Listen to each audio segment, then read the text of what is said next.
Jiribam District Hospital da matik chaba CMO MS amadi Dr. Yaona staff marang kaina thambiyu haiba demanda District Hospital Monitoring Committee na tha asigi ahum amasung mari ki lonnaba ahing nongyai dagi chatharakhiba Jiribam Total Shutdown adu Health Director ga Hiram Kharada Yanabadagi Matam Kharagi Oina Handokle hairi Hiram asiga mari leinana Jiribam gi samu punbi da pangthokiba paugi mifam amada District Hospital Monitoring Committee ge member Panjobam Montessori hai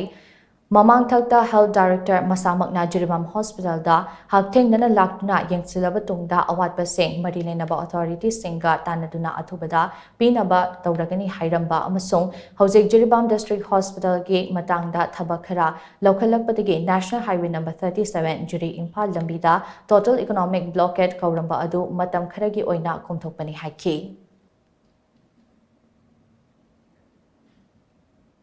Medical Director na Jiribam da lakpiduna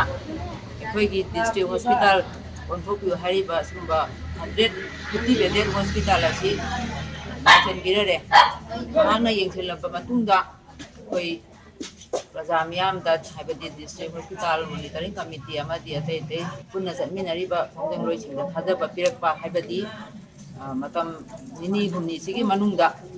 makhoi meeting tobiduna akhoi haiba District Hospital asi full present oibada sangba darkar oiba masang mathungsing loinana qualified CMO qualified MS bibirakani amadi atete awar passing soidana maki bibirakani haibagi thajaba du thambagi matungina akhoi khongjangloi singna jaramba tamkaktaba economic blockade hal to Jiribam National Highway 37 da thamlamba si matam kharagi oina komthokjal